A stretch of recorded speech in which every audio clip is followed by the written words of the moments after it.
ಇನ್ನು ನೆಕ್ಸ್ಟ್ ಬಂದಿರೋದು ಲಾಕಿ ಫರ್ಗ್ಯೂಸನ್, ನಮ್ಮ RCBಯ ಎಕ್ಸ್ ಪ್ಲೇಯರ್.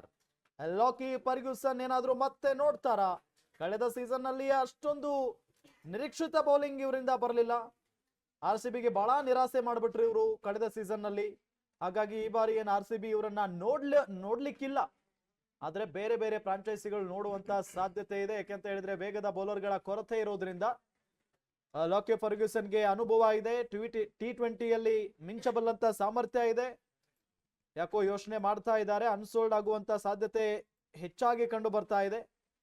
ಈತ ಗುಜರಾತ್ ನೋಡ್ತಾ ಇಲ್ಲ, ಲಕ್ನೋ ಸೂಪರ್ ಜೈಂಟ್ಸ್ ನೋಡ್ತಾ ಇಲ್ಲ, CSK ನೋಡ್ತಾ ಇಲ್ಲ, ಮುಂಬೈ ನೋಡ್ತಾ ಇಲ್ಲ, ಪಂಜಾಬ್ ಕಡೆಗೆ ಮೂಲ ಬೆಲೆಗೆ ಬಂದಿದ್ದಾರೆ. ಗುಜರಾತ್ ಬಗ್ಗೆ ಒಂದು ನಿರೀಕ್ಷೆ ಇತ್ತು. ಎಸ್, ಗುಜರಾತ್ ಅವರು ಚಾಂಪಿಯನ್ ಆದಾಗ ಫರ್ಗ್ಯೂಸನ್ ಅದೇ ಟೀಮ್ ಅಲ್ಲಿ ಇದ್ರು.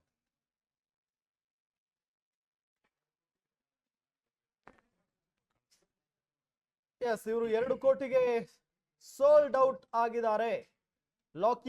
ಲಾಕಿ ಫರ್ಗ್ಯೂಸನ್ 2 ಕೋಟಿಗೆ ಮೂಲ ಬೆಲೆಗೆ ಇವರು ಸೋಲ್ಡ್ ಔಟ್ ಆಗಿರೋದನ್ನ ನಾವು ಗಮನಿಸ್ತಾ ಇದ್ದೀವಿ. ಅದು ಕೂಡ ಫರ್ಗ್ಯೂಸನ್ ಕೋಲ್ಕತ್ತಾ ನೈಟ್ ರೈಡರ್ಸ್ ಅಲ್ಲೂ ಇದ್ರು. ಹೌದು. ಎಸ್ ನೋಡಿ, ಆಕಾಶ್ ದೀಪ್ ಬಗ್ಗೆ ನಾವು ಮಾತನಾಡೋದಾದ್ರೆ ನಮ್ಮ ಸ್ಕ್ರೀನ್ ಅಲ್ಲೇ ಬರ್ತಾ ಇದೆ. ಆಕಾಶ್ ದೀಪ್ 8 ಕೋಟಿ ರೂಪಾಯಿಗೆ ಲಕ್ನೋ ಸೂಪರ್ ಜೈಂಟ್ಸ್ ಪಾಲಾಗಿದ್ದಾರೆ. ನಿಜಕ್ಕೂ ಕೂಡ ಲಕ್ನೋ ಈ ಬಾರಿ ಬಹಳ ಅಳೆದು ತೂಗಿ ಪ್ಲೇಯರ್ ಗಳನ್ನ ಸೆಲೆಕ್ಟ್ ಮಾಡ್ತಾ ಇರೋದು ಬಹಳ ಒಳ್ಳೆಯ ಸುದ್ದಿ. ಇದು ಖುಷಿ ಆಗ್ತಾ ಇದೆ ಈ ಬಾರಿಯ ಆಕ್ಷನ್ ಅನ್ನ ನೋಡ್ಲಿಕ್ಕೆ.